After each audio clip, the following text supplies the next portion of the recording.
అండి, welcome to Sirisha kitchen Kurnool అండి. ఈరోజు అయితే నేను గోంగూర పప్పు చేస్తున్నా. చాలా చాలా బాగుంటుంది.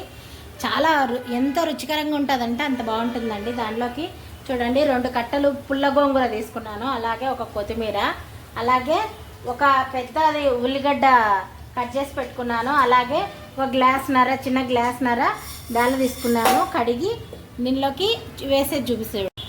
చూడండి గోంగూర పప్పులోకి నేను ఇట్లా పచ్చిమిరకాయలు మిక్సీ పట్టేస్తానండి. అప్పుడు దానిలో అవి తొక్కలు కనపరావు అనమాట. మా పిల్లలకు అదే ఇష్టం.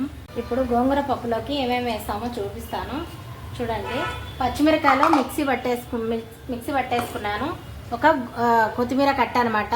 ఇది తుంచుకొని నీళ్ళల్లో వేసుకొని కడుక్కొని దీనిలో వేసేసుకుందాము. ఫస్ట్ అయితే మనము దీనిలోకి పసుపు వేసేసుకుందామండి. ఇదండి పసుపు.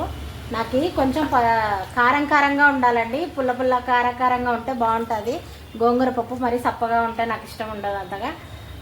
మీకు కారంగా ఉంటే ఇష్టమా లేకపోతే సప్పగా ఉంటే ఇష్టమా ఒకసారి కామెంట్ చేయండి, చూద్దాము. చూడండి దీనిలోకి ఇది వేసేస్తాను. ఇది ఇట్లా వేస్తేనే మా పిల్లలు తింటారు. పచ్చిమిరకాయలు తొక్కలు ఉంటే అస్సలు తింటారండి. అందుకని నేను ఇట్లాగే వేస్తాను. ఇంకా తగిన నీళ్ళు పోసుకుందాము దీనిలోకి. అలాగే ఒకటి పెద్దది ఉల్లిగడ్డ అండి. మనం తగినన్ని నీళ్ళు పోసేసుకుందాము. అలాగే మూత పెట్టి 2 విజిల్లు అట్లాగే 2 విజిల్లు వచ్చిన తర్వాత చూపిస్తాను. ఇప్పుడు చూద్దాం రండి. చూడండి పప్పు అయితే మెత్తగా అయిపోయింది. దీనిలోకి మనకి ఎంత కావాలనో అంత ఉప్పు వేసుకుందాము. ఇదండి ఇంత వేస్తున్నాను నేనైతే. అలాగే దీనిలోకి కొన్ని చూడండి ఎల్లిపాయలు దంచి దీనిలోకి వేసుకుందాం.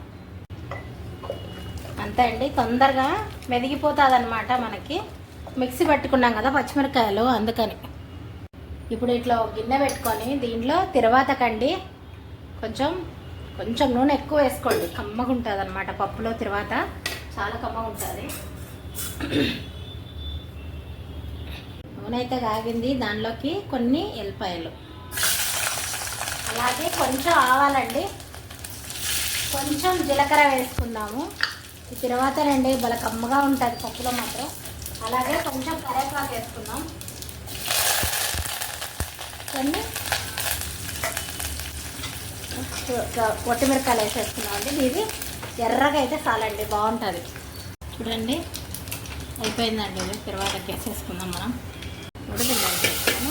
మూత పెట్టి కాసేపు అట్లా పెట్టేస్తే వాసన అనమాట పక్కకు పోదు. కమ్మగా దీనిలోనే మంచి వాసన వస్తుంది అనమాట. చూడండి పప్పు అంతా అయిపోయింది. చూడండి ఎంత రుచి ఉంటుందంటే గోంగూర పప్పు సూపర్ అండి. అసలు భలే ఉంటుంది. అసలు మనం ఏం చెప్పాల్సిన అవసరం కూడా లేదు. మనం చూడండి మంచిగా తిరువాత చూడండి ఎంత బాగుందో పప్పు. సూపర్ అండి.